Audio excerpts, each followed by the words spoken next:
Alors aujourd'hui, je voudrais vous parler donc des 10 croyances à abandonner parce qu'aujourd'hui, on a des croyances qui nous empêchent d'aller vers notre énergie, d'avoir un mindset du tonnerre parce que nous croyons que les autres détiennent le pouvoir sur nous. Alors, soyons réalistes et aujourd'hui, je vais vous parler des 10 croyances à abandonner sur ce sujet. Alors, est-ce que vous avez des croyances? Est-ce que vous les connaissez déjà? Est-ce que vous avez la possibilité ou l'envie de les lâcher? Parce qu'aujourd'hui, c'est ça que l'on va faire, c'est vraiment se libérer de nos croyances limitantes. Après, les croyances sont importantes parce que c'est grâce à ça que nous avançons, c'est grâce à ça que nous avons aussi l'énergie et nos envies, et c'est important aussi d'avoir des règles dans notre vie. Alors, la première chose, la première croyance, c'est le travail, ce n'est pas facile.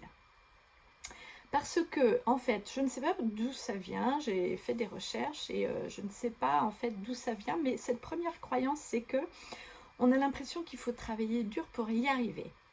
Alors, je me pose la question d'où ça revient et je me suis dit que peut-être que ça revient depuis l'Antiquité, parce qu'à l'époque des Égyptiens, il y avait quand même des esclaves et qu'à ce moment-là, on voit bien en fait qu'il y avait du labeur, que les gens étaient fouettés, hein, que voilà, il fallait qu'ils travaillent dur pour mériter quelque chose, pour mériter justement leur pitance.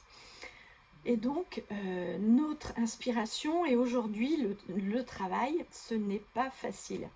Et en fait, moi, je me dis que c'est bien dommage d'avoir cette croyance parce que à ce moment-là, ça nous empêche en fait d'avoir un projet qui soit en fait notre centre d'intérêt et qui est impacté avec cette croyance. Parce que ça nous empêche en fait d'aller vers quelque chose de plus serein, de plus léger. Et l'idée, c'est vraiment de pouvoir en fait apporter à soi-même et aux autres une image du travail qui soit sereine, qui soit calme, qui soit vraiment libératrice en fait. Et en fait, on se rend compte que justement, si on peut travailler en s'amusant, et ben moi je dis pourquoi pas. Moi je dis vraiment que c'est un projet positif, qu'on a besoin de mettre en place des choses pour nous amuser, pour nous reposer, parce que travailler vraiment toujours en rigueur, ça devient compliqué, et après on aura du mal à avoir une énergie dynamique et une énergie libératoire. Mais on a un triangle, c'est ce que je me fais, les gens me le font et je le fais aux autres. Donc, observez ce triangle, c'est-à-dire que si vous croyez que le travail c'est laborieux, les autres vont vous le dire et vous le direz aux autres. Alors, est-ce que pour vous c'est une bonne croyance? Est-ce que vous pensez qu'il ne vaut pas mieux diffuser un autre message, un message de travail évidemment, mais de travail non pas laborieux, mais de travail rigoureux et spécifique en fait à votre métier. Alors, la deuxième croyance, c'est ce que je donne, je ne le vends pas. Alors, dans votre travail, vous vous rendez compte qu'il y a parfois des moments en fait où il faut donner. Et il faut donner. Pourquoi il faut donner? Surtout si vous travaillez sur les réseaux sociaux. Il faut vraiment donner du produit gratuit, des choses gratuites pour vous faire connaître. Et finalement, c'est le fait de donner autant qui vous crédibilise pour votre client, pour votre audience, parce que ils vont justement être conscients de votre valeur, de votre positivité et de ce que vous avez à leur offrir. Donc, offrez vraiment des choses, donnez sans avoir envie de recevoir, parce que de toute façon, même si vous donnez, vous ne recevrez pas du bon endroit ou de l'endroit dont vous avez décidé. Alors après, c'est vrai que vous pouvez aussi euh, avoir plein de choses gratuites. Vous pouvez aussi avoir des choses gratuites. Moi, j'aime aussi, je travaille beaucoup avec des tutos. Et en fait, vous pouvez les trouver sur YouTube, ça il y en a des tonnes. Mais si vous achetez une formation, si les gens proposent en fait un produit fini, un produit même payant, eh bien, en fait, vous allez aller à l'achat parce que justement, vous allez avoir des choses plus rapides, vous allez gagner du temps et comme on le sait, l'argent, c'est le temps. Et en fait, cette personne va vous expliquer les choses encore plus loin avec un message qui est vraiment en fait ce que vous attendiez de cette personne.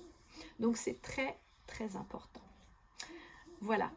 Donc le troisième croyance, c'est une offre, une audience et un client. Une offre et un tunnel de vente. N'imaginez pas que si vous avez juste une offre, vous allez vendre. Ça, on oublie. C'est que, en fait, il faut développer vos deux fondamentaux, c'est l'audience et le client. Prenez le temps de chuchoter votre audience, de les faire s'engager, de les faire vous répondre, de les faire être vraiment intéressés par ce que vous proposez. Moi, j'ai ma chaîne YouTube, j'ai mon Instagram, j'ai mon Facebook et les gens interagissent. Les gens, en fait, commencent à me connaître. Si vous êtes avec moi aujourd'hui, bienvenue. Bienvenue parce que j'ai vraiment énormément de contenu à vous proposer en gratuit, mais je propose aussi justement des offres, des conseils et finalement, si vous voulez avoir accès à moi, ben, je réponds rapidement en fait à vos messages Instagram et je suis aussi disponible pour pouvoir comprendre qu'il y a aussi des personnes derrière un écran qui sont investies et qui en peuvent parler aussi de choses plus précises. Donc, l'audience que je mets en place, que j'organise, c'est aussi dû aussi à ma disponibilité et aux questions que vous avez. Et c'est vraiment très important, surtout si aujourd'hui vous démarrez sur le net et que vous ne savez pas trop où vous allez. C'est vraiment fondamental d'engager une clientèle, d'engager une audience et c'est quelque chose de gratuit. Parce que en fait vous n'avez pas besoin de gros moyens techniques, mais vous avez besoin de mettre en place des choses justement pour vos prospects, pour justement pouvoir s'occuper de vous et attendre. Après vous pourrez déléguer si vous avez vraiment beaucoup de monde, mais c'est important en fait d'être en contact avec ce que votre audience veut, comment elle se sent, et qu'est-ce qu'elle attend de vous, parce que parfois il y a des choses que vous n'aviez pas idée que en fait votre client répond, que votre offre réponde aux besoins de votre client. Et pour avoir cette information-là, il faut aussi que vous connaissiez votre audience et que vous vous engagiez auprès d'eux et que vous soyez disponible parce que c'est comme ça que vous aurez connaître le réel besoin de votre audience. Donc voilà, l'offre vient par la connaissance de votre audience et parce que vous avez comme compétence. Mais n'oubliez pas que derrière en fait votre audience et vos clients, il y a aussi toutes les personnes en fait qui sont autour de vous. Par exemple, pour arriver au bon résultat, il y a vos idées, il y a votre envie, il y a aussi celui qui, qui, euh, qui vous interpelle. Voilà.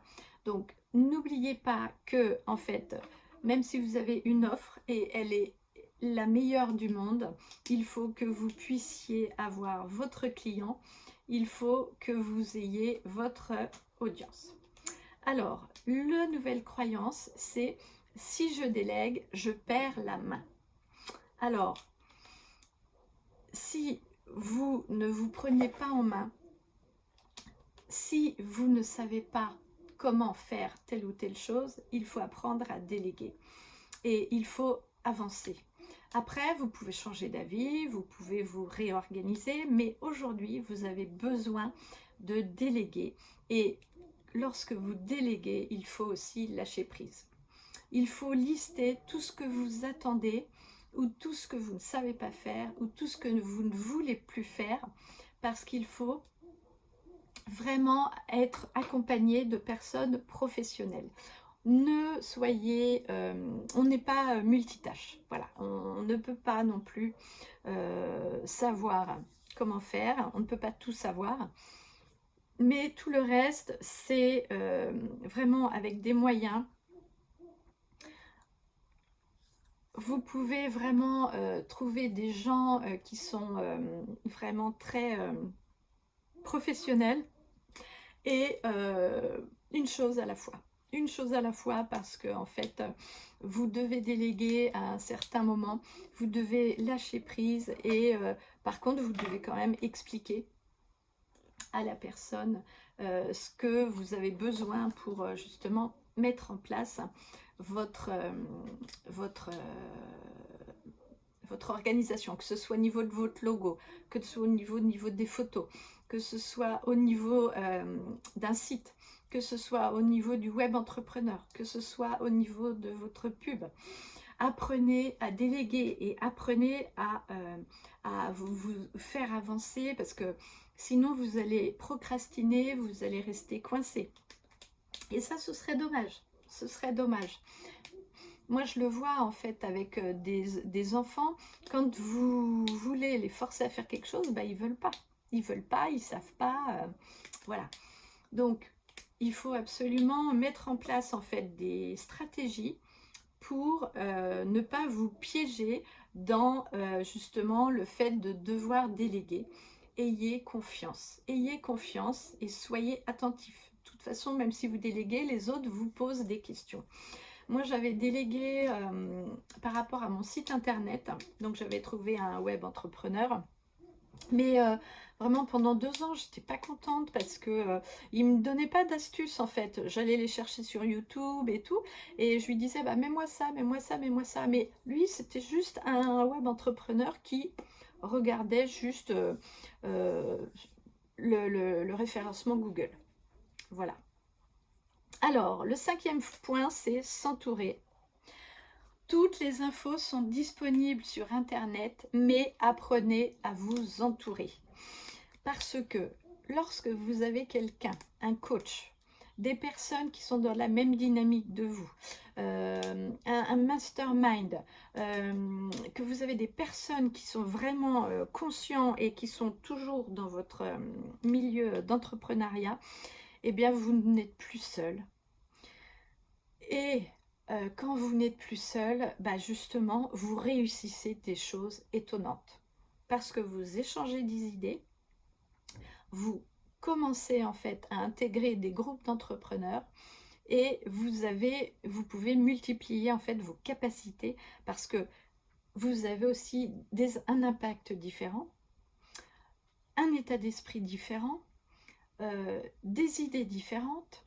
Vous passez à l'action, vous investissez aussi différemment et vous avez parfois besoin de vous dire que bah justement, vous passez à l'action et vous avancez au fur et à mesure. Voilà, donc soyez accompagnés, soyez aidés pour justement lâcher cette croyance que vous allez y arriver tout seul. Non, aujourd'hui, développez votre réseau, développez votre organisation. Et ça, c'est vraiment important parce que si vous attendez ça, bah, vous allez perdre du temps. Vous allez perdre du temps et ça, c'est pas possible, quoi. Vous avez évidemment des idées, vous avez aussi des techniques. Et les gens vont vous donner des techniques pour avancer. Parce que bah justement vous allez être au top et puis vous allez en vous comparant sans se comparer à fond mais en vous comparant vous allez voir que voilà vous passez une marche à la fois et vous allez avancer et vous allez vous dépasser quoi. Donc c'est là en fait qu'on voit que sans entreprendre des choses avec les autres, même si vous êtes dans un domaine très particulier, bah, c'est positif. Voilà. Alors, la 6e croyance à abandonner, c'est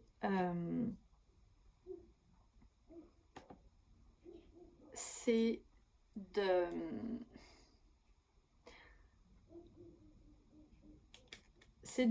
justement lâcher en fait le cafouillis. Prenez le temps de vous dégager du temps.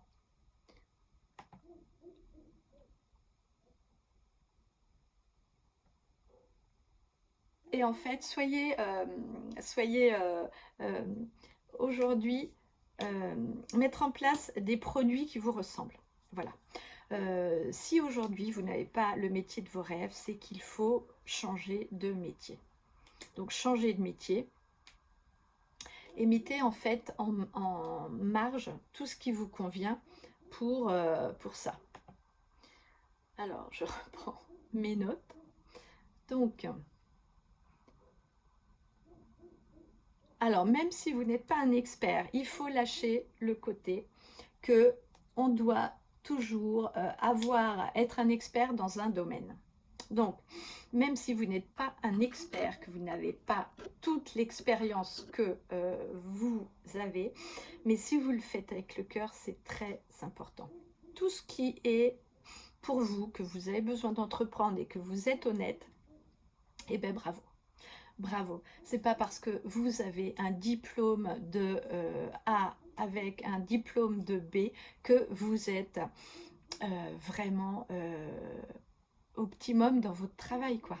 Si vous avez que votre mental qui fonctionne et non le corps, bah, très honnêtement, moi je suis désolée, je vous prends pas, quoi. Moi j'ai besoin de quelqu'un qui pense d'une manière et non pas quelqu'un de stéréotypé. Voilà. Les gens, ils ont besoin de vous rencontrer, ils ont besoin de vous sentir avec leur cœur, ils ont besoin de savoir qui vous êtes. Donc, lâchez le syndrome de l'imposteur, soyez fidèle à vous-même, parce que les émotions à faire passer sont importantes. Voilà. Alors, la 8e croyance, c'est avoir une offre est parfaite. Voilà, lâchez le côté parfait. Rien n'est parfait. Commencez, commencez, commencez et passez à l'action. Revenez dessus. Revenez régulièrement dessus, c'est bien. Mais vous ne pouvez pas faire quelque chose de parfait. Parce que c'est en expérimentant que vous allez justement trouver en fait tout ce qu'il faut. Passez à l'action. Moi, je dis toujours à mes enfants, passez à l'action et on y reviendra de toute façon. À partir du moment où on intériorise quelque chose, bah, en fait, on passe à l'action. Si vous avez une idée et que vous l'appliquez, eh ben, c'est parfait. Parce que vous aurez le temps de l'optimiser, vous aurez le temps de peaufiner les détails, mais il faut vraiment le faire voilà, le mieux possible, hein, mais vous ne pourrez pas être parfait, parce que si vous attendez, par exemple, de traverser une ville, que tous les feux soient verts, bah, vous n'allez pas avancer. Ça ne sera pas parfait. Évidemment, il y aura un feu rouge, évidemment, à un moment donné, il y aura un feu orange.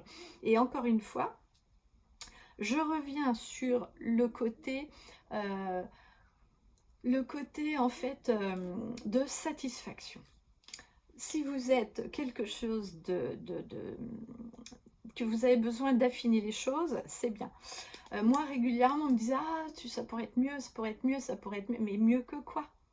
Tu compares à quoi quand tu me dis ça? Mieux que quoi? Moi, des fois, j'ai pas le temps et je me dis, je fais quand même quelque chose, j'applique en fait le mieux possible, mais vous ne pouvez pas être parfait puisqu'on ne peut pas remonter le temps. Donc, il n'y a pas de bon moment. C'est maintenant qu'il faut enlever les questionnements, c'est maintenant qu'il faut avancer. Alors, une autre croyance à lâcher, c'est tout donner pour profiter. Et vous n'êtes pas quelqu'un vous n'êtes pas Shiva. Voilà, c'est tout. Donc, même si vous donnez tout, les autres vous critiqueront. Prenez le temps et lâchez, lâchez. Et c'est pas grave. Vous n'avez pas eu le temps de faire ça, bah c'est bien. Vous n'avez pas eu le temps de faire ça, bah c'est bien aussi. Ce n'est pas grave. Vous êtes votre propre chef, vous êtes votre propre maman, vous êtes votre propre femme, mais soyez attentifs, répondez à vos besoins et à partir de ce moment-là, tout va bien. Peu importe le rythme, peu importe la fréquence, mais soyez bien avec vous-même et gardez à l'esprit que c'est pas en vous critiquant, en vous épuisant, en cravachant que en fait vous serez quelqu'un qui sera plus aimé, parce que vous êtes votre propre critique et que vous avez justement souvent de la difficulté à être parfaite. Faire n'est pas parfait et faire est quelque chose à mettre en place au quotidien et ne soyez pas débordés, mais restez focus sur vous-même. Et enfin, alors, c'est lâcher le côté, c'est très facile pour les autres. Les gens ont de l'énergie, bah c'est facile pour eux. Lui, il a fait ça, bah c'est facile pour lui. Rien n'arrive jamais par hasard. Vraiment, quand vous avez le temps, comparez-vous, oui, comparez-vous, mais comparez-vous à vous-même. Prenez le temps de voir à quel point vous êtes aujourd'hui au bon endroit. Vous avez tout ce qu'il faut aujourd'hui pour présenter vos programmes, pour présenter vos créations, pour présenter vos produits. Peu importe, mais mettez-vous dans une ambiance créatrice. Arrêtez de vous comparer aux autres. Gardez l'énergie, gardez votre mindset. Il y a une autre vidéo sur ma chaîne YouTube sur le mindset. Et vraiment, je vous encourage à vous nourrir. Nourrissez-vous de choses. Nourrissez-vous de tout ce qui est bon pour vous, de tout ce qui vous plaît, que ce soit dans le loisir, que ce soit dans la cuisine, que ce soit avec vos amis, avec vos enfants. Et prenez le temps de vivre votre zone de génie, prenez votre temps de vivre votre quotidien, c'est maintenant. Le mindset vient de votre énergie. On dit que nous sommes la personne des 5 personnes que nous côtoyons le plus. Et bien c'est vrai. Voilà, regardez bien les 5 personnes que vous côtoyez le plus. Et pour faire décoller votre travail, c'est votre état d'esprit. Alors, merci d'être arrivé jusque-là. Et n'hésitez pas à aller voir Miss Alpha, aller voir mon programme Ta vie, ton bonheur, parce que c'est aujourd'hui que tu dois miser sur toi, que tu dois vivre la vie de tes rêves. Ta vie, c'est ton bonheur.